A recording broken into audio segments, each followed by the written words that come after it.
Hi! J'espère que vous allez bien. On se retrouve aujourd'hui dans une nouvelle vidéo parce que j'avais envie de vous parler des films qui vont sortir au cinéma mais aussi sur les plateformes de streaming. Si cette vidéo vous intéresse, je vous laisse avec la suite.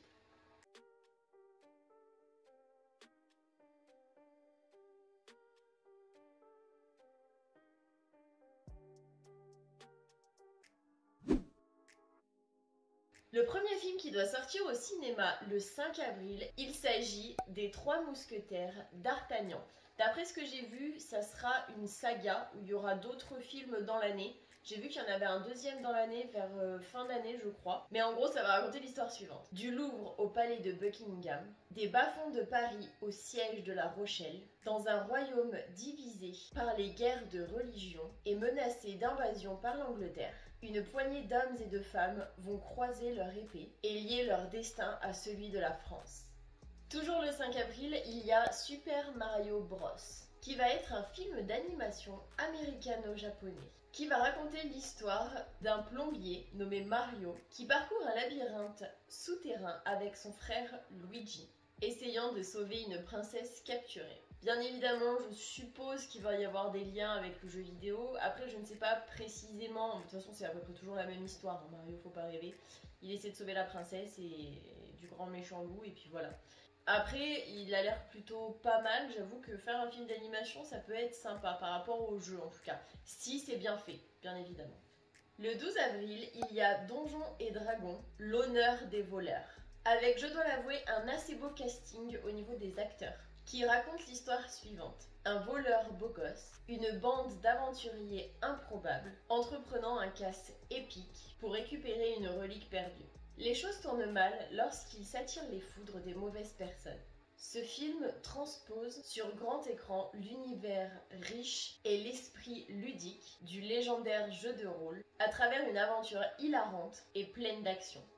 Le 19 avril, il y a le nouveau film Evil Dead Rise. Petit spoiler alert, il est interdit aux moins de 16 ans, qui va raconter l'histoire de deux sœurs qui vont être séparées et qui vont, quand elles vont se retrouver, être attaquées par un démon mangeur de chair.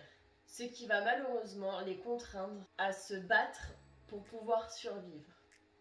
Et toujours le 19 avril, il y a le nouveau film La vie pour de vrai, qui est un film de Danny Boone avec Danny Boone dedans, qui raconte l'histoire suivante. Trident Lagache a passé sa vie au Club Med, a changé d'amis tous les 8 jours. À 50 ans, il démissionne du Club Med de vacances mexicain où il est né, bien décidé à retrouver 42 ans plus tard son grand amour d'enfance, Violette. Il débarque à Paris, complètement naïf et surtout complètement perdu, mais heureux d'être hébergé chez un homme qui se nomme Louis, ou Louis, je ne sais pas trop. Un demi-frère dont il ignorait l'existence. Pour se débarrasser d'un trident encombrant, Louis supplie une de ses conquêtes, Roxane, de se faire passer pour Violette, que Trident croit reconnaître au premier regard. Alors qu'apparemment, ça n'est pas vrai. J'espère qu'il va se rendre compte de la supercherie, parce que j'avoue que ça doit pas être top d'être manipulé comme ça.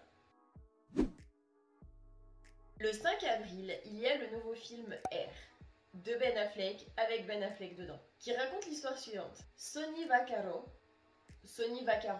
le directeur du marketing de chez Nike, poursuit sans relâche Michael Jordan pour conclure un partenariat historique avec son acolyte Phil Knight, un milliardaire et cofondateur de Nike.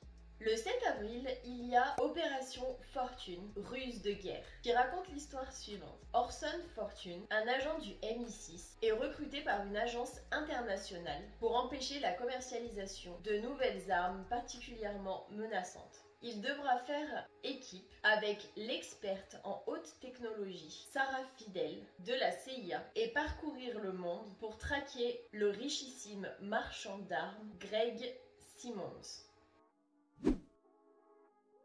Et le seul film de Netflix pour le mois d'avril, il s'agit de L'amour en touriste, qui doit sortir le 27 avril, qui raconte l'histoire suivante. Après une rupture qu'il a prise par surprise, une professionnelle des voyages accepte une mission d'infiltration afin de découvrir la réalité de l'industrie du tourisme au Vietnam. Elle y trouve l'aventure et l'amour auprès de son guide local. lorsqu'il décide de détourner un bus touristique pour explorer la ville en dehors des sentiers battus. Et voilà, j'espère que cette vidéo vous aura plu et que vous aurez passé un bon moment en ma compagnie. Comme d'habitude, c'est pas très long parce que il n'y a pas grand chose à être. Enfin, je lis les synopsis et je vous mets les bandes annonces, etc. Mais j'avoue que c'est un peu compliqué de parler de choses dont je sais pas réellement grand chose. Ça fait beaucoup de choses en même temps. Bref, si la vidéo vous a plu, n'hésitez pas à la liker, ça me fera super plaisir. Et moi, je vous fais plein d'énormes bisous et je vous dis à la prochaine pour une prochaine vidéo.